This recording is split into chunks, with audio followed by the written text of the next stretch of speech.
Ladies and gentlemen, on that note, a man who held the bat like a wand and turned cricket into poetry, champion whose discipline, dedication, and humility are as celebrated as his unmatched records, a sporting icon who redefined excellence and became the pride of an entire nation.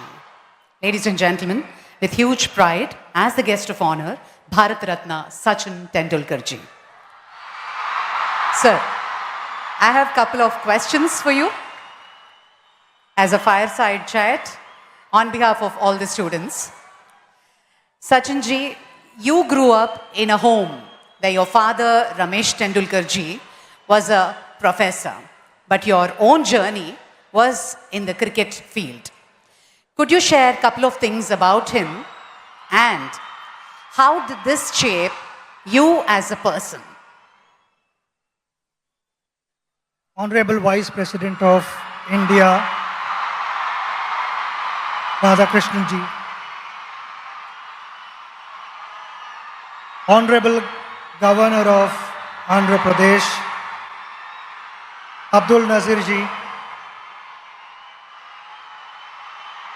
Honorable CM of Andhra Pradesh, Chandrababu Naidu ji,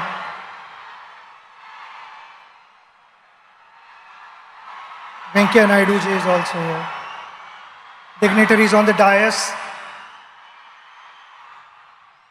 ladies and gentlemen, all my friends, brothers and sisters, namaskar.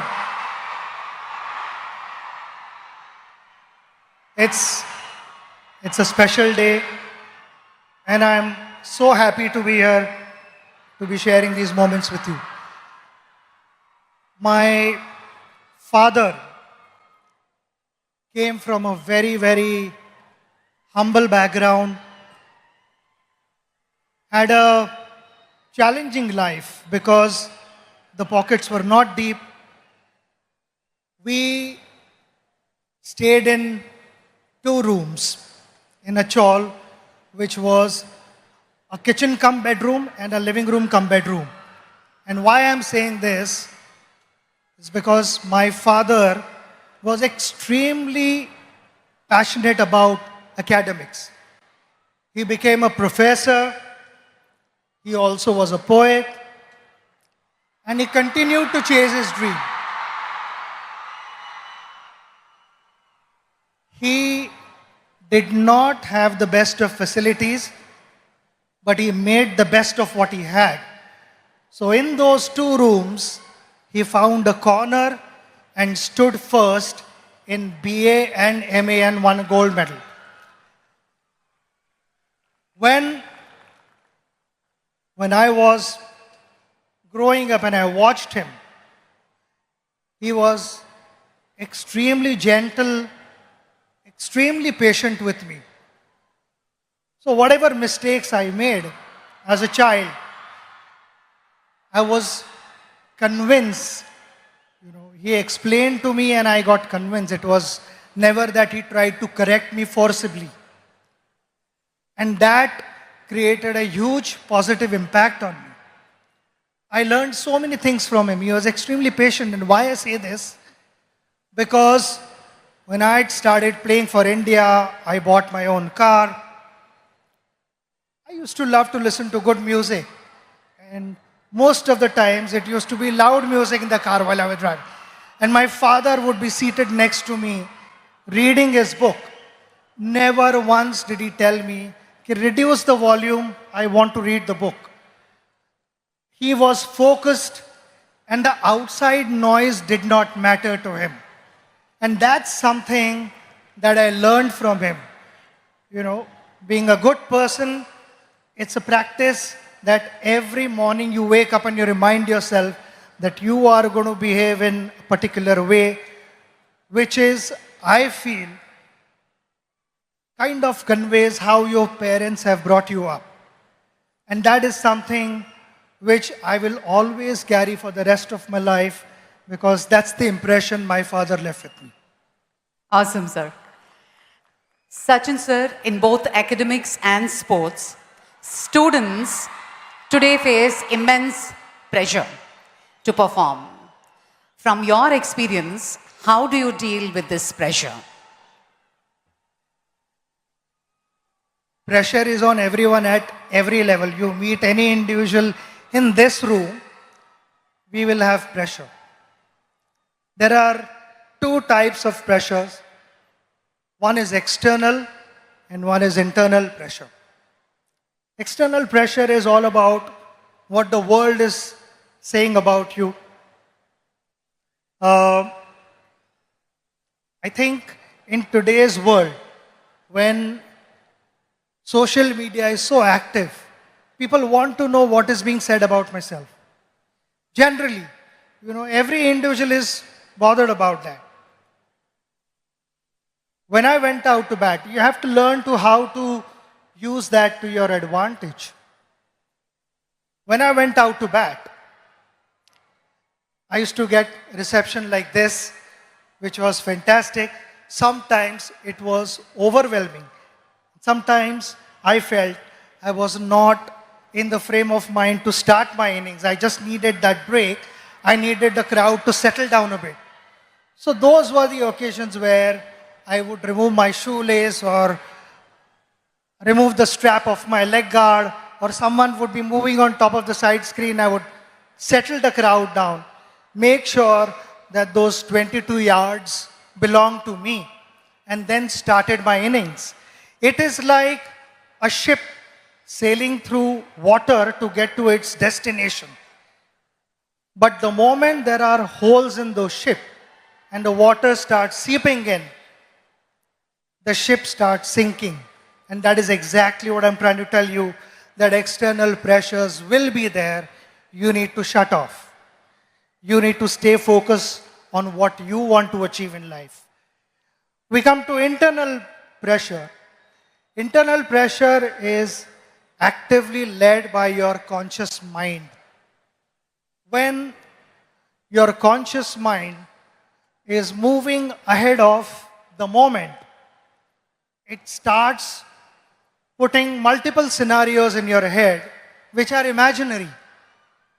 Failure, consequences, disappointments, and all these things, they kind of freeze you. They increase the pressure. The idea is to stay in that moment. When I went to bat, people talk about, he was in that zone and that's why he batted well. And what is that zone? That zone is all about surrendering yourself to your subconscious mind, which knows what to do. It is always the conscious mind, as we call it. The monkey over your shoulder would be putting doubts in your head. And while batting, also sometimes that would happen. Before the ball was delivered, the conscious mind would put doubts in your head. Could that be a bouncer? Could that be a yorker? Could that be an outswinger where the delivery was not released at all? So I found myself batting at my best when I had surrendered myself to the subconscious mind. So that would be my advice to all of you, to stay focused, stay aware of what's happening around you, but don't let the external energies dominate what you want to be in life. Absolutely. So one last one. On this centenary celebrations of Andhra University, your one message to all the students out there. We are celebrating a very, very big moment. Centenary of Andhra University. The magical figure that we talk about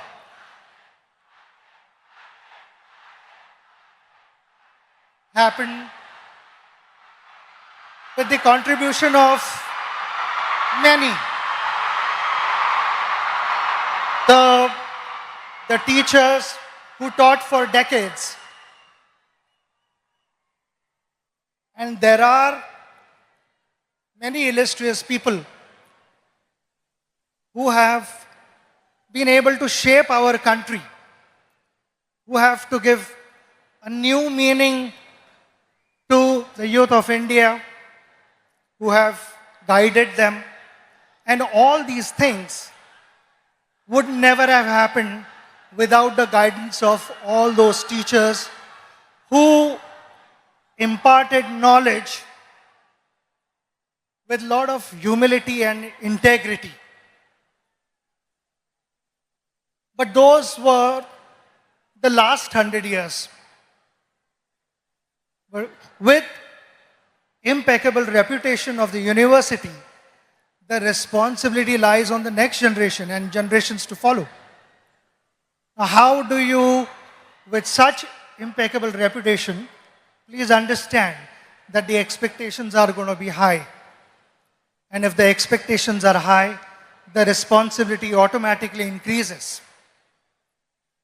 I want to take this opportunity to wish you the very best of luck, because I know my father, being a professor, how committed he was and what gave him the most satisfaction when he got to hear good things about his students. I personally felt that was his greatest return gift. And so would be the teachers of this university. At the pace that the world is moving, there will be a lot of innovations. Plenty of things would be expected of you in different spheres of life. My simple message to you, which I followed throughout my journey, was we all want to be successful. Success never happens overnight. It takes time. We have to be patient and follow the right path. While doing so, while chasing your dream, don't cut corners and find shortcuts and compromise values. That is going to be extremely important for our country to move forward and for you to set examples for the next generation. I again want to thank you for having me here and giving me this opportunity to spend this wonderful moment, which I will cherish in my life. And the love and the affection that you have showered upon me will always stay in my heart. It is priceless for me. So thank you very much. Namaskaram and God bless you all.